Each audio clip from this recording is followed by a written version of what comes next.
নমস্কার, স্কিল বাংলা চ্যানেলে আপনাদের সকলকে স্বাগত জানাই। ইরান এবং আমেরিকার নিউক্লিয়ার চুক্তি হবার পথে। দেখুন, একটা জিনিস তো আমরা লাস্ট কয়েকদিন ধরে স্কিল বাংলা চ্যানেলে আলোচনা করছিলাম যে আমেরিকার যে এজেন্ডা ছিল যে এই দেশগুলোতে প্রবলেম আছে, এগুলোকে মেটাতে হবে। প্রত্যেকটা ডান। এখন আমেরিকা ফুল ফোকাস দিয়ে দেবে একটা দেশের ওপর, তার নাম ইরান। এবং ইরানের সঙ্গে আগামীকাল শুক্রবার আমেরিকার ওমানে নিউক্লিয়ার বৈঠক শুরু হচ্ছে। আর গোটা জিওপলিটিক্যাল সমীকরণ কিন্তু এই বৈঠকটার পজিটিভ বা নেগেটিভের ওপর বদলে যেতে পারে। আর ভারতের ওপর এর প্রভাব তো মারাত্মকভাবে পড়বে। তো চলুন শুরু করা যাক পুরো ব্যাপারটা। দেখুন, আমি প্রথমেই আপনাদেরকে আল জাজিরা থেকে শুরু করে DW.com প্রত্যেকটা জায়গার রিপোর্ট দেখিয়ে দিচ্ছি যে after barrage of threats US and Iran set to hold talks on Friday. US Iran to hold talks in Oman on Friday.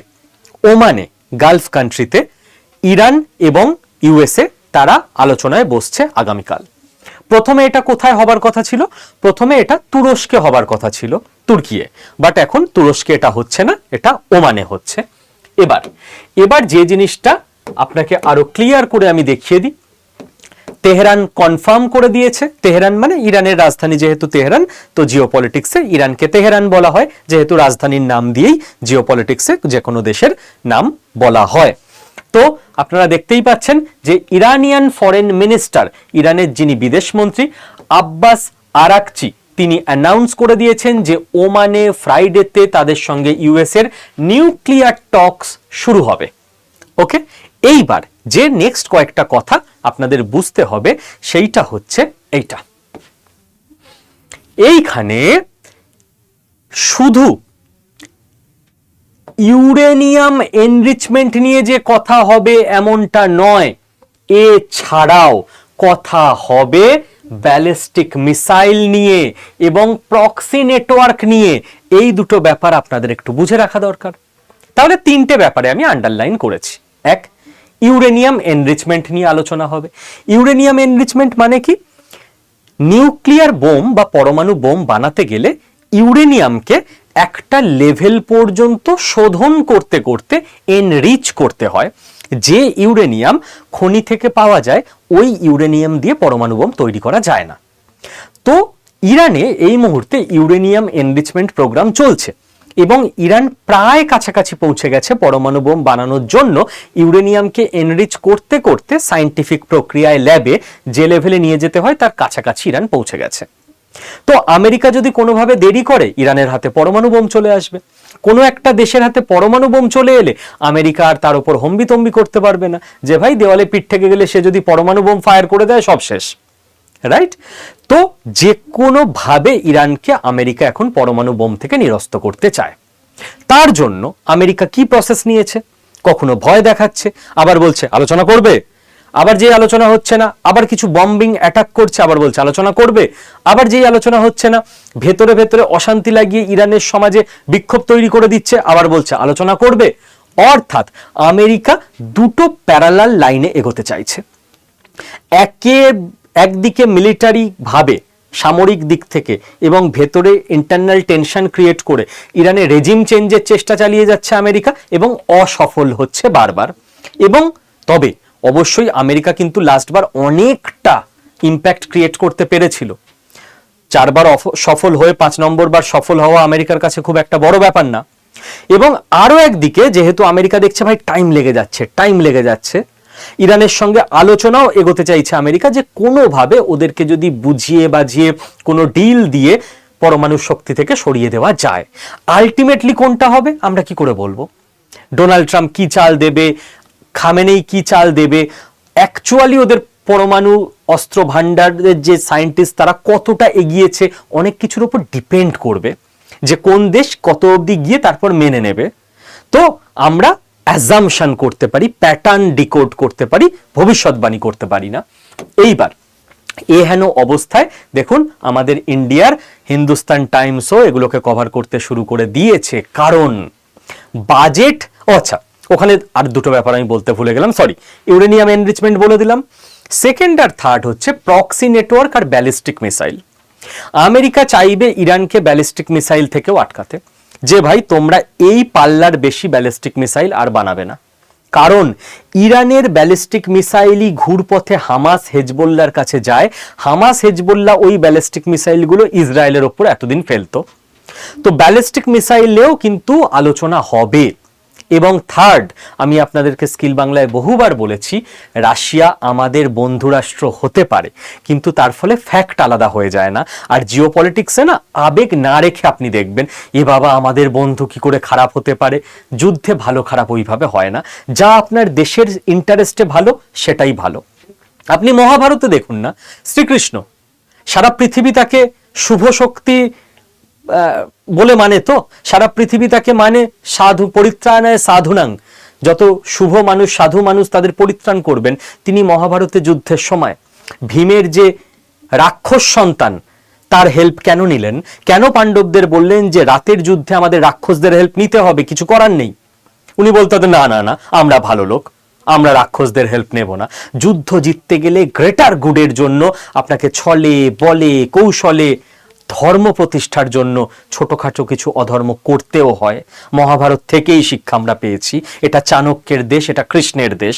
তো আপনাদের মধ্যে তো অন্তত ওরকম কোনো অচ্ছুত ব্যাপার রাখা উচিত না, এই বাবা ওরা কেন খারাপ।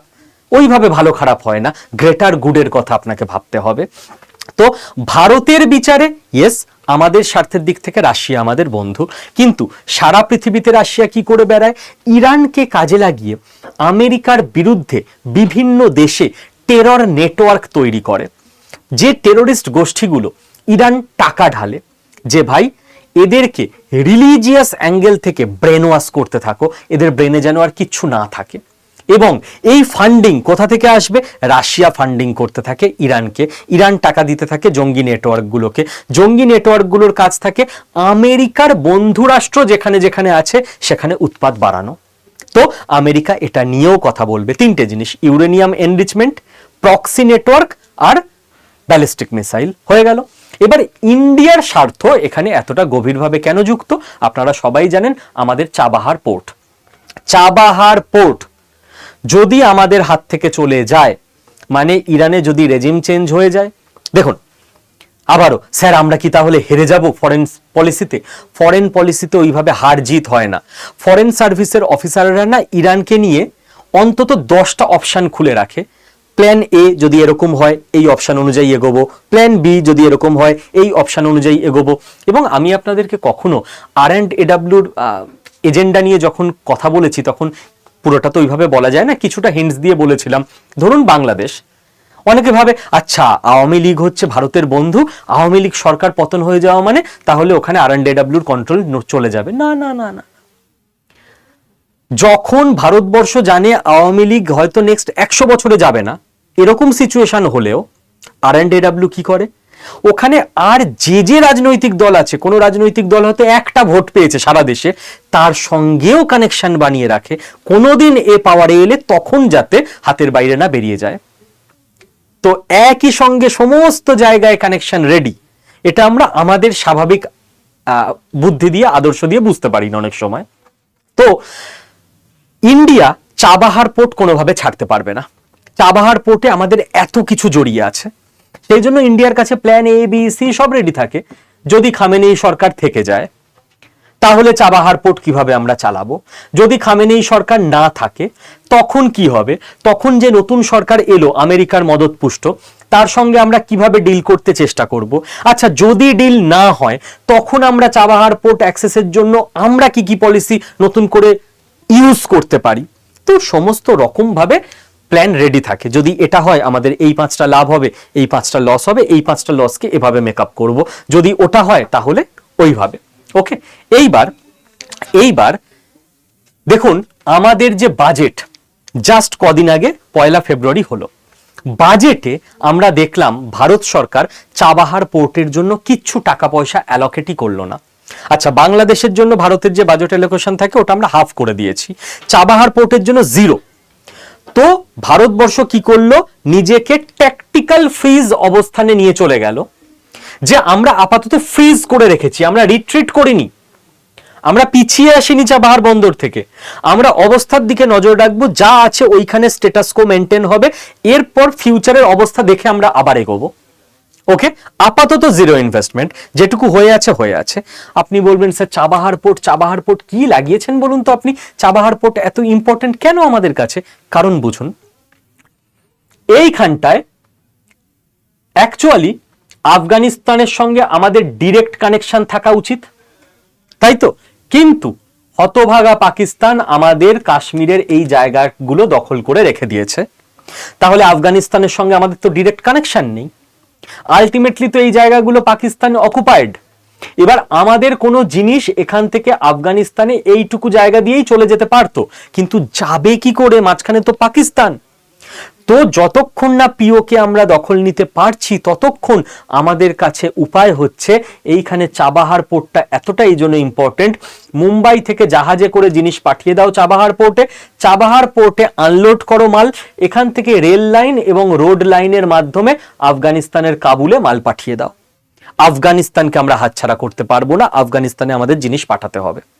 চাবাহার পোর্ট এই জন্য প্রচন্ড ইম্পর্টেন্ট, তার কারণ আপনি যদি ওয়ার্ল্ড ম্যাপে দেখেন, এইটা হচ্ছে ইরান, এইটা ভারতবর্ষ, মুম্বাই। মুম্বাই থেকে একবার যদি আমরা পৌঁছে যেতে পারি ইরানের চাবাহার পোর্টে জিনিসপত্র নিয়ে, এইবার ইরান দিয়ে আমরা দেখুন ইজিলি আফগানিস্তান হয়ে পুরো রাশিয়া পর্যন্ত পৌঁছে যেতে পারি। এই দিক থেকেও আপনি দেখুন আমরা ইউরোপে ঢুকে যেতে পারি, এইখান থেকেও আমরা ইউরোপে ঢুকতে পারি এবং এইখান থেকে আমরা আফ্রিকায় ঢুকতে পারি, মানে পুরো পৃথিবীতে আমাদের মালপত্র আমরা পৌঁছে দিতে পারি যদি আমরা চাবাহার পোর্টটাকে পাই এবং ইরানটাকে কাজে লাগাতে পারি। এই জন্য এতটা ইম্পর্টেন্ট। ওকে, আশা করি আপনারা বুঝতে পারলেন। এবার দেখুন মাঝখানে আর একটা কাণ্ড হয়েছে।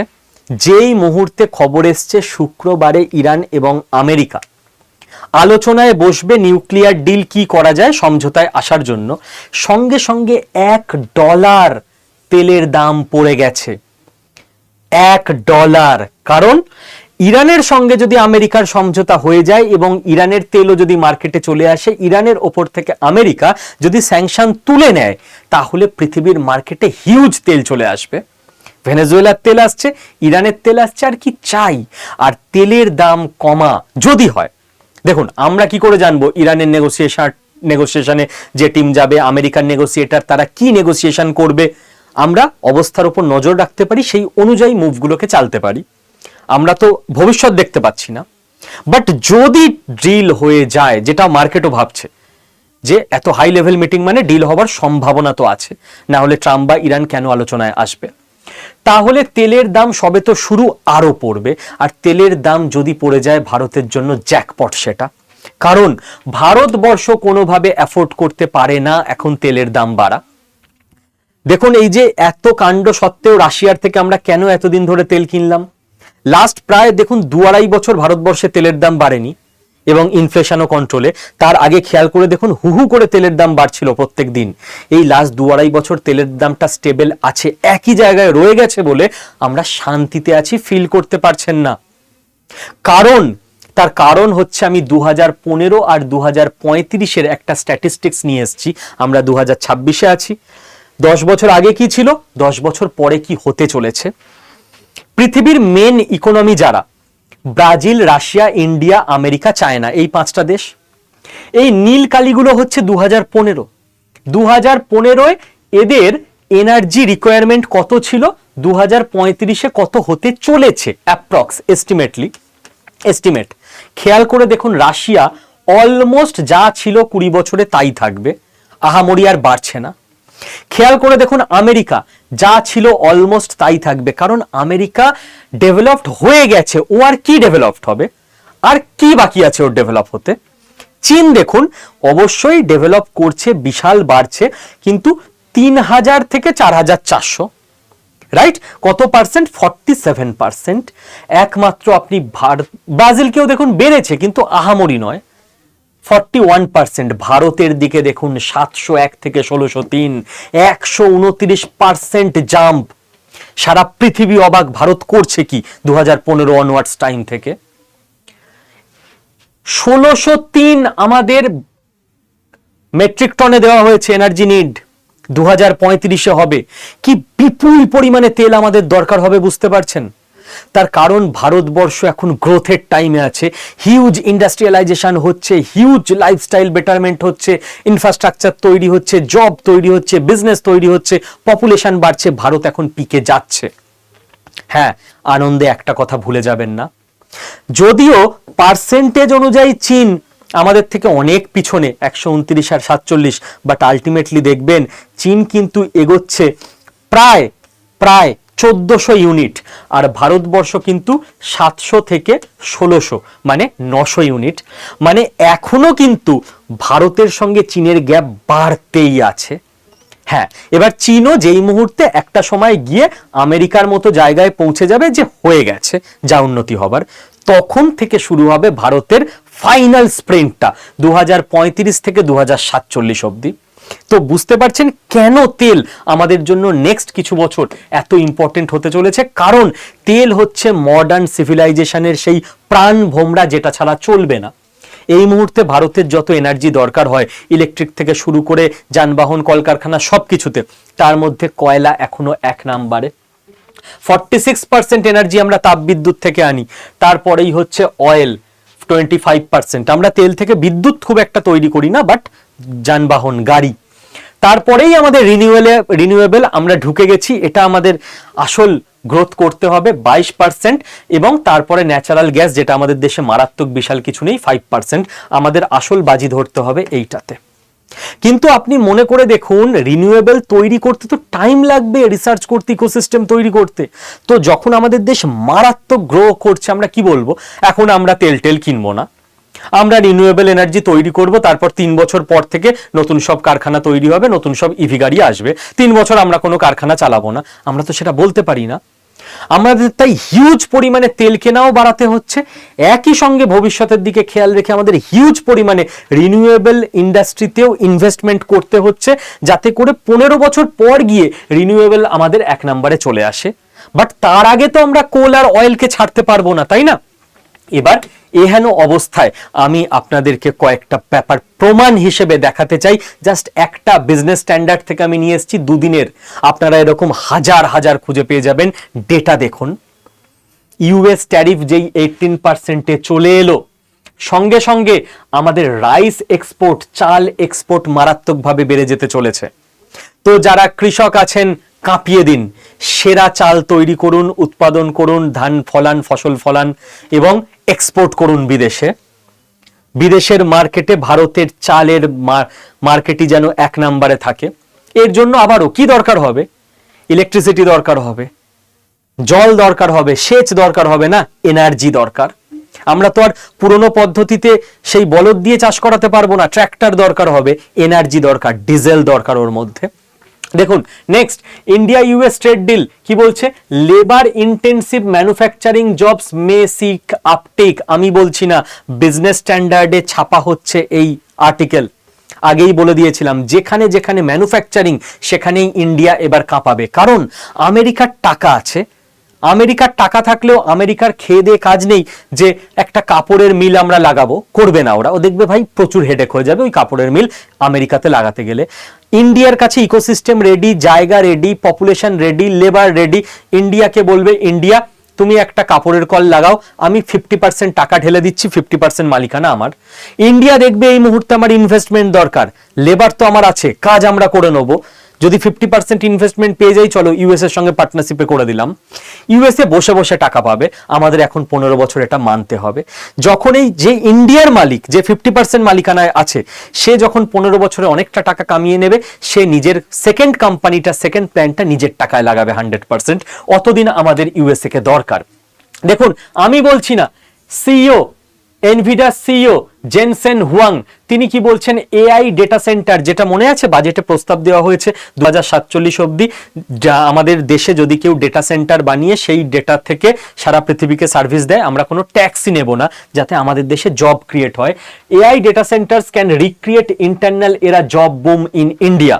ভারতবর্ষে জবের বুম আসছে, নিজেকে স্কিলড করুন, জবের জন্য রেডি হন, আমি বলছি না। আচ্ছা, কি বলছে?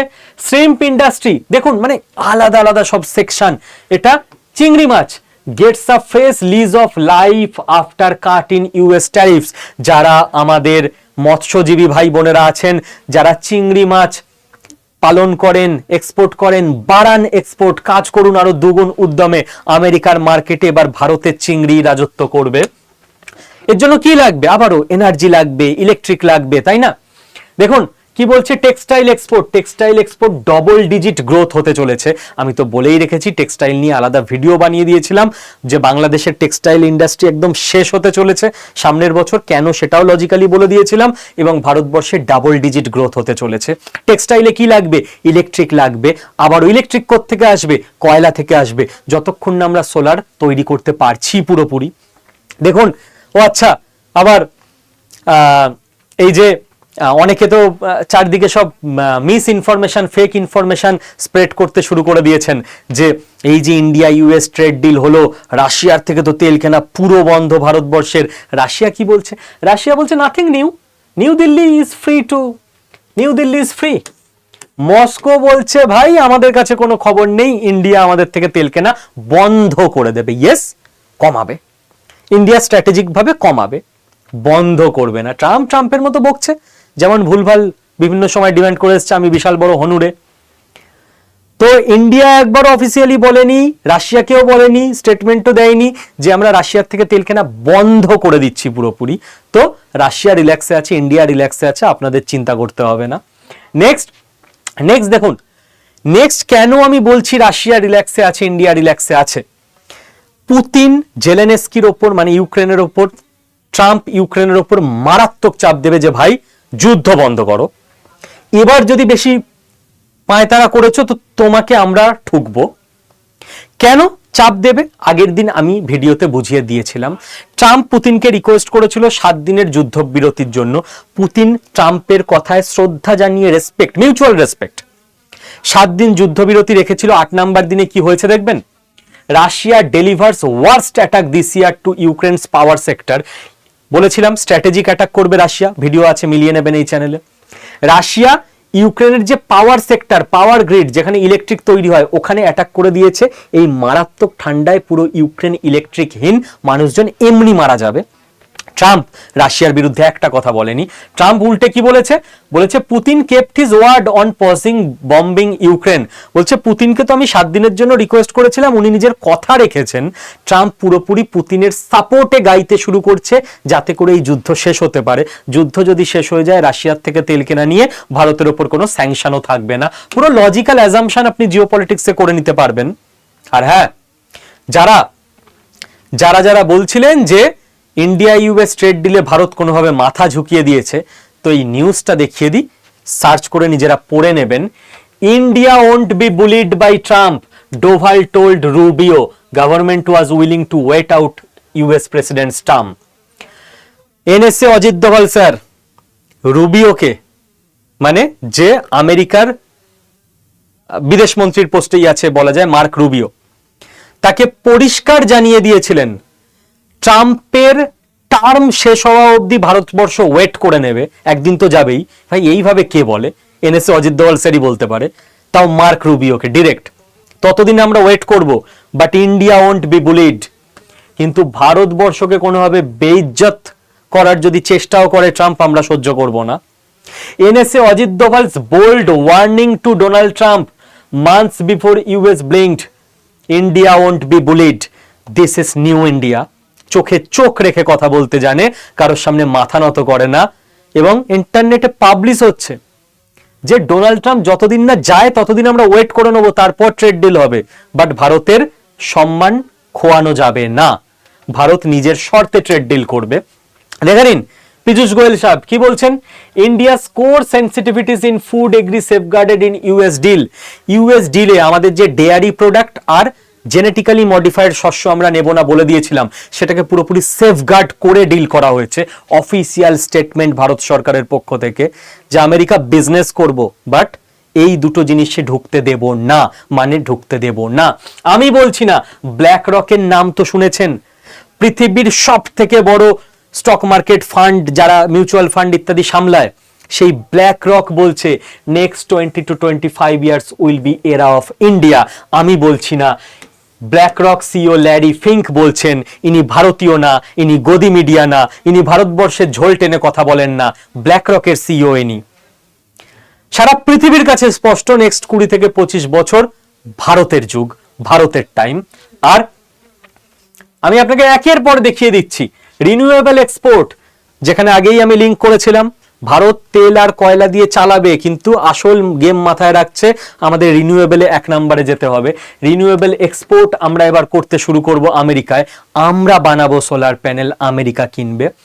Over 28 lakh households get 16,000 koti aid under PM Surya Ghar scheme.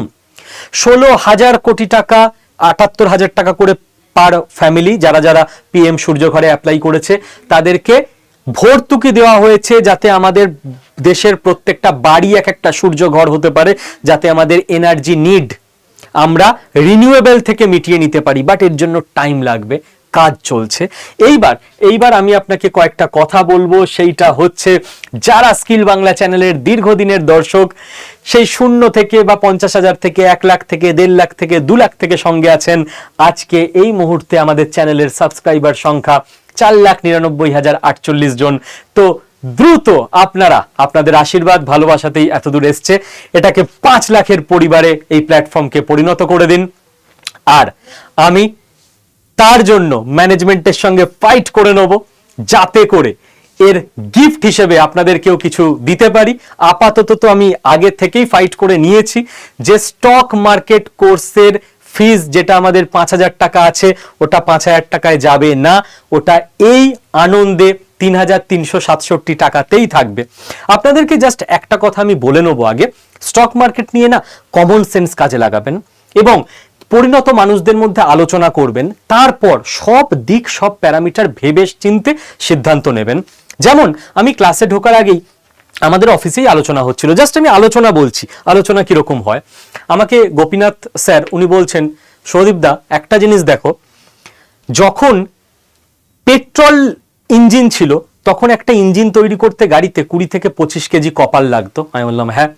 বলছে দেখো তারপর যখন হাইব্রিড ইঞ্জিন এলো তখন 62-63 কেজি কপার লাগতো, আর এখন যখন ইভি গাড়ির ইঞ্জিন হচ্ছে, মানে ইভি গাড়ির যখন সিস্টেমটা তৈরি হচ্ছে, তখন সেই সিস্টেমে কপার লাগছে 80 থেকে 90 কেজি।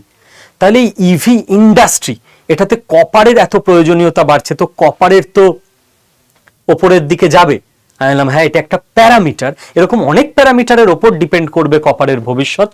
ঠিক সেরকম সোলার দেখুন চারিদিকে রিনিউয়েবল এনার্জির বুস্ট আসছে, অন্তত ইন্ডিয়া লিড করছে এটাকে। তাহলে সোলার পাওয়ার সে তো ওপরের দিকে যাওয়ার একটা প্যারামিটার, সম্ভাবনা বলছে এরকম আরো 10টা প্যারামিটার হবে।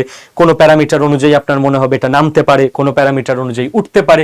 এই পুরো জিনিসটা ভেবে চিনতে আপনারা অল্প অল্প করে স্টক মার্কেটে নিজের বোধ বুদ্ধি দিয়ে টাকা পয়সা ইনভেস্ট করবেন। আলোচনা সবার সঙ্গে করবেন, বাট কারোর কথায় সিদ্ধান্ত নেবেন না ফাইনাল। ঠিক। আর আপনাদের যাদের স্টক মার্কেটের একেবারে নলেজ, যে আমার ফাইন্যান্সিয়াল লিটারেসি দরকার, বাড়িতে বসে অনলাইনে নিজের ফোনে আজকে এই মুহূর্তে নলেজ যদি নিয়ে নিতে চান, তাহলে এখনো যেহেতু অফার রয়েছে, 5,000 টাকা ফিজ সবসময় থাকে, কয়েকদিনের জন্য 3,367 টাকা করা হয়েছে, এবং 5 লাখ সাবস্ক্রাইবার যেহেতু আজকে আশা করি হয়ে যাবে, তো এই অফারটাকে আমি তুলতে দেব না ম্যানেজমেন্টকে বলে, যে করে হোক রাত অবধি বা আগামীকাল সকাল অবধি আমি এটাকে রেখে দেবো। তো ভর্তি হয়ে নিন প্রত্যেকে, জীবনের বেস্ট সিদ্ধান্তটা নিন। 2026-এর আগে অনেক কিছু ভেবেছিলেন, 25 সালে 26-এ ওই করব, একটা গোটা মাস কেটে গেল, কি করলেন? তো ফেব্রুয়ারি সবে পড়েছে, সেকেন্ড মাসে 26 সালে না হলে না এইভাবে 27 ফেব্রুয়ারি 28 ফেব্রুয়ারি বছরের পর বছর চলে যাবে, আপনার আপগ্রেডেশন হবে না। তো ফেব্রুয়ারিতে 2026-এ আপনি আপনার জীবনের বেস্ট ডিসিশনটা নিয়ে নিন, এবং আমি যেভাবে বলছি স্টেপ বাই স্টেপ ফলো করে এখনই এনরোল করুন।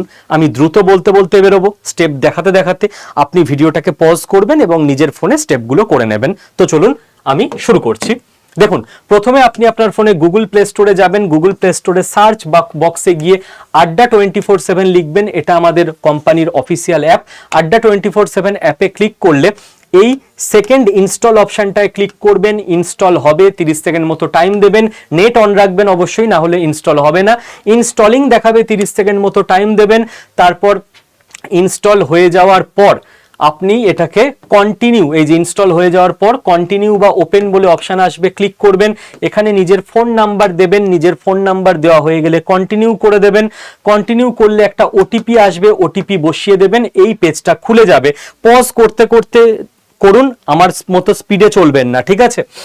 দেন এই জায়গাটা খুব ভালো করে খেয়াল রাখবেন, আপনারা স্টেট এক্সামে ক্লিক করবেন। স্টেট এক্সামের মধ্যে ওয়েস্ট বেঙ্গলে ক্লিক করবেন, ল্যাঙ্গুয়েজ চুজ ইংলিশ করে নেবেন, নোটিফিকেশন অ্যালাউ করে দেবেন। তারপর আপনার সামনে যদি কোনো ব্যাচের লিঙ্ক চলে আসে ক্লিক করবেন, চিন্তা নেই। এখানে যেমন একটা রেলের ব্যাচ খুলে গেছে, ব্যাক অপশানে ক্লিক করে ব্যাক করে দেবেন।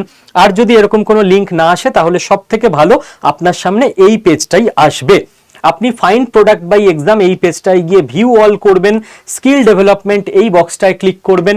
ক্লিক করলেই আপনাকে অ্যাপ দেখিয়ে দেবে যে এই মুহূর্তে সারা পশ্চিমবঙ্গে হাই ডিম্যান্ড স্টক মার্কেটের আমাদের যে লার্নিং সেই ট্রেনিং প্রোগ্রামটা, আপনি এখানে ক্লিক করবেন।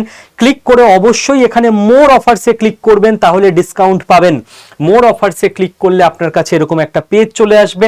আপনি এই ইউজ কয়েন এই বক্সটায় ক্লিক করবেন। দেখুন বক্সটায় যেই টিক হয়ে যাবে আপনার দেখুন ফিসটা কমলো, দাঁড়ান আরো কমবে ফিসটা।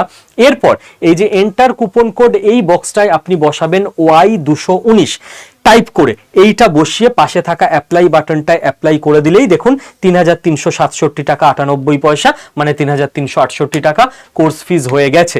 এবার আপনি বাই নাও অপশানে ক্লিক করে ইউপিআই থেকে ডেবিট কার্ড যাতে ইচ্ছা পেমেন্ট করে দিন, সঙ্গে সঙ্গে আপনি কোর্সে ভর্তি হয়ে যাবেন। যেই মুহূর্তে আপনি কোর্সে এনরোল করে ফেললেন, আমাদের যেহেতু রেকর্ডেড কোর্স, এই মুহূর্তে আপনি পুরো কোর্সটাকে করে নিতে পারবেন, 1 মিনিট ওয়েট করার দরকার নেই।